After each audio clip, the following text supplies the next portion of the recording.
ভাসছেন যারা, আত্মহত্যার হুঁশিয়ারি দিচ্ছেন যারা, এই সমস্ত যোগ্যরা কি রাজনীতির বড়ে? এই প্রশ্ন নিয়ে এখন পশ্চিমবঙ্গের রাজনীতির হাওয়া গরম।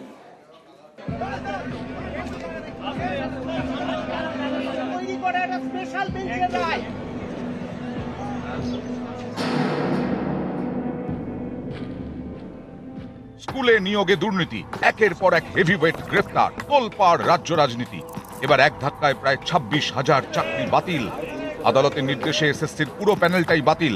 এতেই অনেকের প্রশ্ন, যারা পরিশ্রম করে সৎভাবে পরীক্ষায় পাশ করে চাকরি পেয়েছিলেন, সেই যোগ্যদের চাকরিও কেন বাতিল করা হলো? এটা কি বাস্তব? এটা কি যুক্তিযুক্ত? আমার ভীষণই রাগই হচ্ছে। আমাদের তো কোনো দোষ নেই। ক্লাসের অফ টাইমে পড়াশোনা করেছি, বাসে যেতে যেতে পড়াশোনা করেছি, করে করে আমরা চাকরি পেয়েছি। আমরা চাইছি যোগ্যরা ঠিকঠাক ভাবে তাদের চাকরি ফিরে পাক। কেন পাবে না?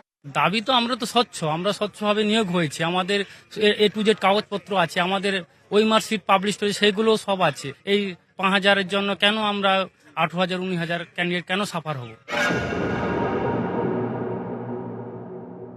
কোনো রাজনৈতিক দল রাজনৈতিক কারণে মামলা করে আরো ক্ষতি করেছেন এনাদের। আমরা কিন্তু এনাদের ভালো চাই, কিন্তু যেই গ্রাউন্ডে এসএসসি যাচ্ছে সেটাও আগামী দিনে সেটা পরিষ্কার হয়ে যাবে।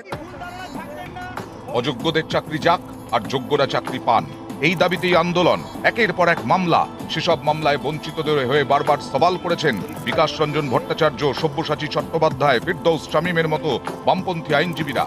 দিনের পর দিন মামলা চলেছে। চাকরি প্রার্থীরা প্রতিদিনই আশায় বুক বেঁধে অপেক্ষা করেছেন। ভেবেছেন এবার অযোগ্যদের চাকরি যাবে, যোগ্যরা চাকরি পাবেন। শেষমেশ সোমবার রায় দিল কলকাতা হাইকোর্ট। চাকরি গেল প্রায় 26,000-এর, চাকরি গেল যোগ্যদেরও। যারা যোগ্য তারা অলওয়েজ যোগ্য।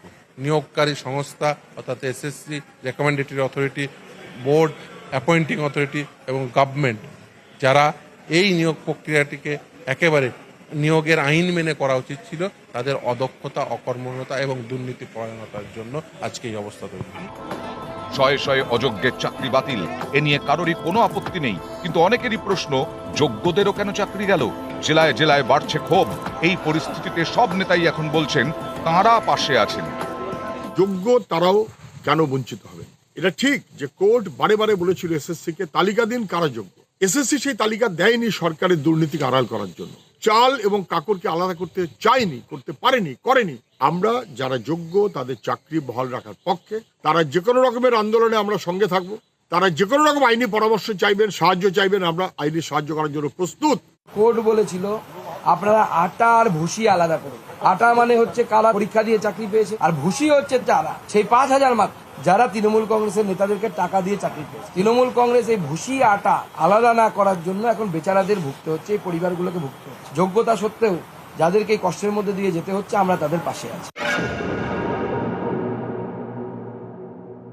যারা যোগ্য প্রার্থীদের চাকরি থেকে বঞ্চিত করে উল্লাস করে এবং ইলেকশন ইস্যু করার চেষ্টা করে, জীবন নিয়ে ছেলে খেলা করে, আদালত মুড়ি মিছরি একদর করে যেভাবে যোগ্যদের চাকরিটাও প্রশ্নচিহ্নের মুখে ফেলেছেন, বিজেপি বুঝতে পেরেছে এই ধামাকাটা আত্মঘাতী ধামাকা হয়েছে। চাপে পড়ে এই ধরনের বিভ্রান্তিকর স্টেটমেন্ট করছেন সুকান্ত মজুমদার।